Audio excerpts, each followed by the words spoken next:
Welcome back to the Call Me Larry podcast, the only podcast that wears their underpants on the outside of their actual pants while recording. It doesn't matter because we're underneath and behind a table. No, it makes me feel like a superhero. What is it? Underpants? What is it? Yeah, Captain Underpants, right? Isn't he a superhero? No. They I think they make jokes of that too. But yeah, it's just freeing. It's freeing in some senses and restricting in others. Well, for me, it's more you going against the tide. You got to be unique. Like no one else does that. You know. We are unique. You know, if you want to come anywhere, if you're listening to anything, listen to CML because we wear our underpants over our pants. Yeah, don't worry. You guys will never see it, even if we ever do have video, because like I said, it's behind and underneath the table. You'll never know. But it's anyway, a secret. It's a secret for us to know, and for you to never find out. The audience just kicks the door and show me your underpants. Let me see those tighty whities. No, but that kind of reminds me. Remember back in when you would have public speaking gigs or something like that, or it's really more in TV shows because I've never had anyone say this to me in person. Yeah, just imagine the audience naked, and then the bit is you're naked in your dream giving the presentation, or like you're in your underwear doing that. See, I tried that, and then there were some people that I found attractive in the audience, and it didn't work well. That was terrible advice in my personal experience. But the whole point is that, like, dude, if this is real life, college is not like real life at all. Like, you're in a bubble, bro. You're just there. You're at the whim of whoever is giving you grades, whoever's paying for you to survive, and you somehow never have money, but you always have alcohol, and you somehow never are able to do laundry, but you always have clean clothes. It just doesn't make sense. It's like a fairyland. Dude, I don't know if it was just me, but in college, doing laundry felt like venturing beyond the wall in Game of Thrones. If you watch that movie, you know it's there, but you don't want to know what's behind it. Dude, it's like in Game of Thrones. In Game of Thrones, there's the Watch, right?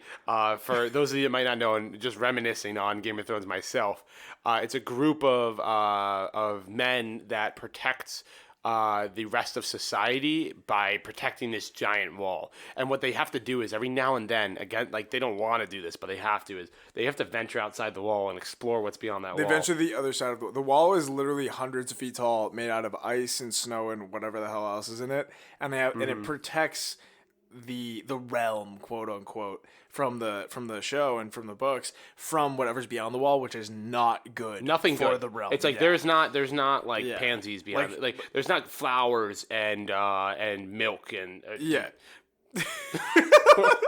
milk and honey. Dude, I don't know, dude. There is not pleasant things beyond the wall. Yeah, I'll tell you that much. The point is that you don't want to go beyond the wall because you know that whatever's back there is not good, but you do it because it's part of like your duty. Someone has to do it. Yeah, right? exactly. And that's how I felt in college. It's like, you know what? I got these quarters. I have these. I have these dirty clothes. How are you equating a life or death scenario to doing laundry right now? I don't know, but it works. You know, it makes sense to me, right? You got these quarters. You got this dirty laundry, and you need to do the realm a service by cleaning your clothes. Otherwise, no one benefits from it. Otherwise known as your roommate, me. Clean those stinky. I mean, potential prospective dates, classmates, teachers, right? No one benefits, right? So going beyond the wall, though, it's a lot of work. You got to bring supplies. You got to bring your laundry with you, right? Yeah. And you usually go to foreign places in the sense that you go outside your apartment. You got to go to different floors. You got to go to different buildings. So it's like it's a big task. It's not a light task. I will say, in your defense, even though that was just a hilarious analogy, is that during the winter, because the laundry room from where we lived was literally you had to go outside. Oh, I mean, no one wants to do anything during the winter. I don't know about you guys, but I want to hibernate in the winter. Well, the point is that you're walking out of your room, out of the apartment that we had, and then you're walking what is essentially along a wind tunnel based on the way that it was formatted, and you're wearing, some moccasins, sweatpants, and maybe a sweatshirt just because you're like, it's not that far or whatever, and you go get your shit, you put it in, and you're lugging it back up and over your shoulder and just going as fast as you can because it's January and the wind is whipping 60 miles an hour. Your nuts just fell off your body because it's so hot and so cold. And you just say, give me in. And then you have to fumble around with your key card to get back in your apartment. God, and then you drop it and then it falls in the snowbank and it's just like. The worst thing ever is if you forgot your key card. Oof. Oh, yeah. Big oof. Yep. And then you got to go back and do it again. That's like just a feels bad, man. Or 100%. You miscounted your quarters. and you're down a quarter. Have you ever had that happen? I've never had that happen. I had that happen a lot. I have forgot laundry detergent though, which is debatably worse. All the same, but we were talking about like college life is not like real life. The extent of college life is the difficulty that comes with doing your own laundry, right? Which is a couple tiers down, living on your own and providing sustenance and paying bills. So college is that is the hardest thing, right? That in the classes. So it's this weird in between at home and having your parents take care of you life and being completely independent. Well, the funny thing to me is, it is the in between of high school and the real world, right? You're living on your own, but you're not totally independent, whatever. And the funny thing to me is it completely portrays, for those that among us kind of on our own, we have a work study, you have a payroll job on campus, and you're kind of getting by on what you can. And, you end up paying tuition through loans or parents or whatever else you have to do, whatever it is. But the funny thing to me is that as a college student, I never have money, but I always have alcohol. I never have money, but I always have food to eat. And it's like, I always have, so I'm well fed. I have like ramen, like a 99-cent, like cup of ramen, whatever it's called. Maruchan. Cup of noodle, yeah. And, then I always have, I'm either debating, do I spend X amount of money on booze this week and little to none on food, or I spend equal amounts and then booze always won. Booze always is won. Okay, and then the food is, okay, whatever. Dude, yeah. Oh, the booze always won. And especially when we're living together, right? It's like, hey, you want to split this so we can split that and then we can both survive for the week and have a great time? Well, yeah, because when you buy in more quantity, you get a better price, right? So be like, all right, we'll split the 30 rack and we'll split the 24 eggs. We're good to go. And thus the one trip only was born. No, it is pretty crazy. It is, and I guess at that age, it's like the booze always wins, right? But you don't know your priorities. I mean, at that point in time, that's the priority, right? So you just, as life goes on, your priorities shift. Yeah. But college really is a good in between. It's just a little while the progression from living at home with your parents to living at college to complete independency, and we've talked on that before. But what's really funny and interesting, separate from growing up in college, is as you also get older, and I don't know, this might be anecdotal, this might be just my experience, but as you get older, and you kind of leave the nest, get your own apartment, your parents turn into a real human. You turn into a real human. Your parents want to party. Your parents are trying to hang out and party like friends. Oh, you go because they don't have to take care of you. Like they have to look out for your best interest, but they don't have to take care of it. They're not responsible for you anymore. So like, oh, look at that. We made it. Let's fuck it up.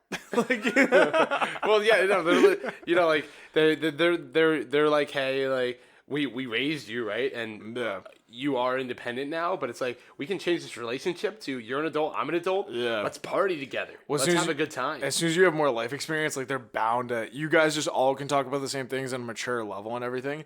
But not that happens though. I usually, at least for us, good amount of drinking and just mutually enjoying sports and activities. Alcohol loosens everybody out, yes, for sure. But the funny thing about that too is that, so back when, I don't know about your experience. I'm sure it's relatively similar, as a lot of people listening to this probably is. But back when you're in high school and you're like trying to sneak a little bit of your parents' booze, or like you and your friends grab a couple beers. Dude, it's mission impossible. Yeah, exactly. Don't. Yeah. Like someone's distracting the mom. Someone's like going in and like doing a little jungle juice of every little bit of liquor because you don't want them to notice that you took any one liquor. Someone else is like getting some snacks in the basement. Like it is, and you all reconvene in your room or something. But like, the best part of hardcore, mission that you go on. The funniest part about that is that you end up with maybe 2 Mike's Hards, a Corona, and like 1 shot of vodka, and you have 10 people, and things you're like, that do not mix. Well, I'll share it. Like, and you think you're so cool. Totally. But with parents, as soon as you come home from college and you're of age, and we definitely do not condone underage drinking, but as soon as you're back from college and you're kind of on that level of maturity, and with how your parents behave, I guess, they're like, oh, I bought this. Would you like some? How about an old fashioned? Zach, would you like a beer? Yes. I'm like, are we talking $1 What do I beer have here, to do? Dad? Or are we? Yeah, Do exactly. I have to beat you in beer pong? Exactly. Or Exactly. are we playing rock paper scissors? If I lose, do I have to give you a beer? Yeah. I think you've acted like college interactions. Exactly. What do I need to do to get this beer? The ultimate rule was it's $1 beer. I ran out of beer. I don't have any, and they're like, hey, I got a 30 rack, $1 beer. That's fair, right? And so they end up with money and you end up with beer. And then you say that to your dad and he's like, what? No, it's free. Just go take it. What are you talking about? It's like, Dad, it's okay. I understand. You don't have to give it away. And so my dad, I'm the big Bud Light guy, right? And it's what I deserve. It's not the best beer in the world. It's definitely not the cheapest, but it's in the middle ground. And it's a light beer. I stick with it. My dad does not veer off the good shit. Like he's Sam Your Adams. dad drinks good beer. IPAs, yeah. And What was there was a Camp Wana Mango. It's a harpoon beer, yeah. That was good beer. He loves that one. That's expensive. Too. Yeah, It's a nice beer. And so the funny thing about it is that I've talked to him, and so like he used to come to my apartment, or he's come to my apartment when I was in college or something like that. Or I've been the one with the beer, and he's asked for a beer, and so I hand him a Bud Light, which is typically is in a can, and he's like, "This is all you got?" Like, yeah, Dad, I'm not exactly doing. He's a connoisseur. Really well. He's a connoisseur. Yeah. And the best quote that I can ever take from this guy is, "I will not drink a beer if I didn't have a bottle opener to open it. Because if it doesn't have a bottle opener, if you don't need a bottle opener, it's probably a cheap beer." See, it's so weird because I'm on the complete other side of this, and it's not because I couldn't necessarily not afford nicer beers. I personally prefer the cheap light beers. And I think it's for a couple different reasons, but one of them being that it's a little bit easier on my stomach. Because some of those nicer beers, yeah, for sure. It's like, oh, we have our Oktoberfest beer with a sprinkle of autumn leaf and a little bit of maple syrup. And it's like, I don't want that in my stomach. There's a hint of white girl and a little bit of Starbucks in every bite. Or every, it's like, every I don't want pumpkin in my beer. Or like whatever it is, right? It's like, I just want a light beer that's going to get the job done.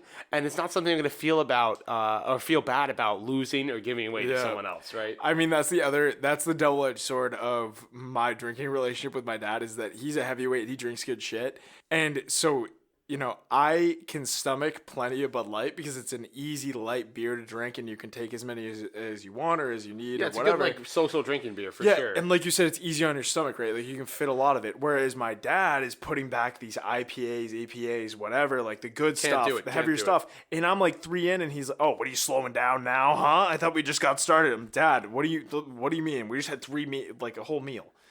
Yeah, I think of like an IPA and like a stout and stuff, like some of those darker beers as, oh, this is dinner. Like this is my friend passes me. He's like, "Do you want the steak and potatoes IPA?" I'm like, no. He's like, "It's really good." And I have it. I'm like, Jesus Christ, I ate a whole meal in liquid form. Yeah, dude, shit like that fills you right up, which is the funny part of it.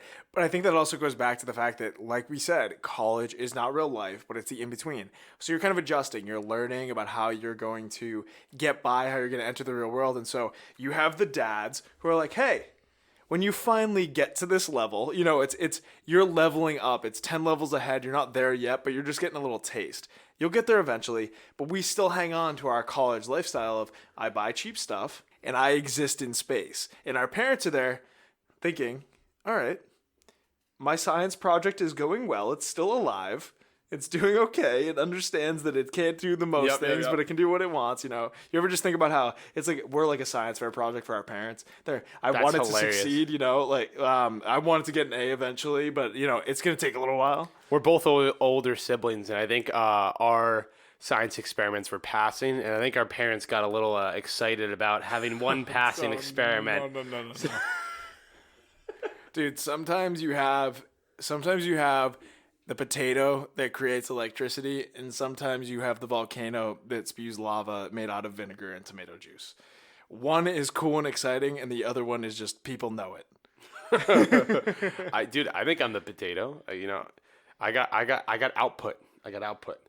But no. So yes, college. I think we can compare it a little bit to fantasy, right? Like we're talking about, laundry is like venturing outside the wall in Game of Thrones, and college is in a weird place, like it's almost Narnia because you're in this in between world. It's like almost the upside down where things don't really make sense Yeah. all across the board, but you're making progress in some way. What would you, Zach, choose over two fictional worlds, Star Wars or Harry Potter? This has been something that like I've been thinking about, and now that we're on this like kind of fictional and talking about Narnia and fantasy as a whole, this is something that I don't know what I would pick. Would you rather be in the world of Star Wars and everything that comes with that technology, past and present, or the Wizarding World of Harry Potter? Harry Potter, 100%. Wow, you were quick with that. 100%, dude. Not even a question.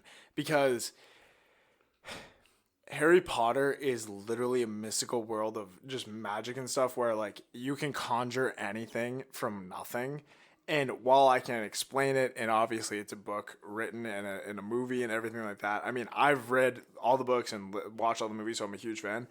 I would say, as far as if you were to compare Star Wars and Harry Potter as real life things, that the technology of Star Wars far is underneath the wizarding world and like the magic of Harry Because Potter. there's still like physical or like technical limitations. Yes, exactly. In Star Wars, it's like we need negative energy to power our spaceship. Yeah. It's like the Harry Potter is like I will say abracadabra and create this. Dude, and for example, so obviously, as we all know, Star Wars has like the Force, which is kind of a magic vibe where you just use your brain and your hands, and I don't know really how that works, but the point is like you can kind of do things without using your weapon. Is the Force a cult? No, I think it's just a superpower. What do you mean? No, the Force is shared between certain beings that it calls out to, and the Force the Force isn't your power. If you say you have the ability to use the Force, It's like the power of all. it's the power of everyone else that uses the Force with you. Like, it's a joint power. So what if you all try and use it at the same time?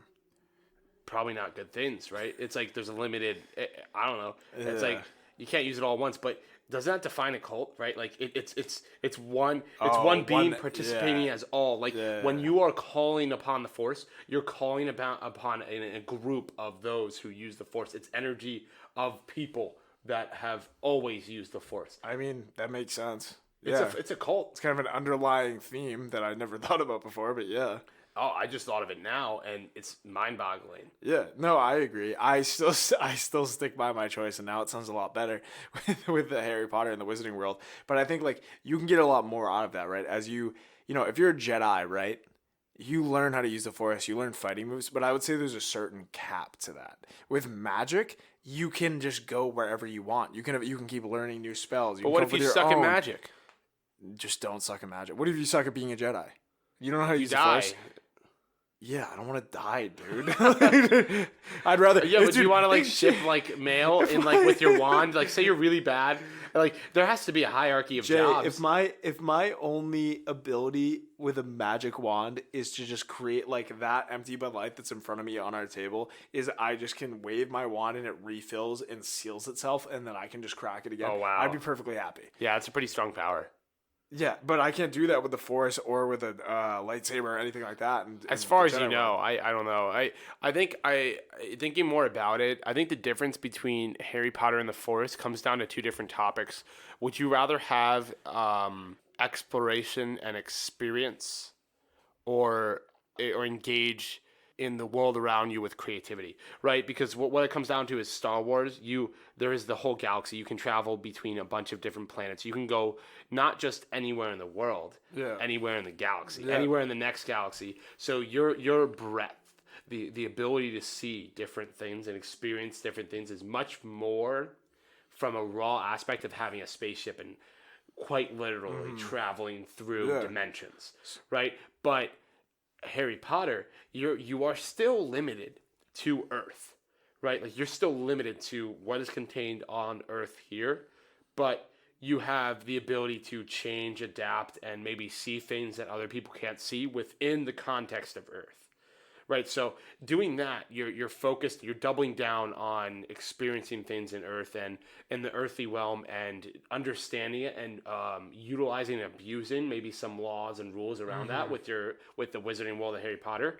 But with Star Wars, you can see things that are unimaginable, aliens that are unimaginable, and things that would never exist otherwise in that universe. So I think those are the two different things, like with the kind of person you are. Are you really a backpack traveler or someone that wants to go live in an exotic place full time, right? It's like, do you want to travel to different places, travel to different galaxies, or travel to one place or experience this one unique side of the world, which would be Harry Potter, right? That would be the two. Does that kind of make sense, the difference between the two and how I'm explaining it? No, I get it. It makes sense, and I'm pretty well traveled as far as the real life, in my real life, and I can say, while I desperately would love to go see other planets and everything like that, I think that if I could just take the environment around me and control it with a creative outlook, like you were saying, and just, I can bend things to my will, that would be more to my likeness and what I would want to do. But let me ask, I'll turn it around on you. What would you prefer to do? The Harry Potter world, the Wizarding world with magic, or with the Jedi and Star Wars and stuff like that? Would you rather travel? Would you rather stay in one place and be creative? The questions you just asked me. Yeah, leaning into this conversation, I was thinking Star Wars. After you had talked about it a bit more, I was thinking more about it, and I do think maybe the Wizarding world of Harry Potter is the way to go. Humans are creatures of habit, and they like, in the sense, we as humans like consistency. We like to be able to experience the same things. So if you can now live in your bubble, live in your habitat, right, and not now have the ability to adapt it and change it to your liking, that is so powerful. Yeah. Like, I think back to Harry Potter and the Goblet of Fire, I think it is, where they had these little tents. Right? I was just and you walk in the that. tent. So I'm thinking, I'm living in my shoebox apartment.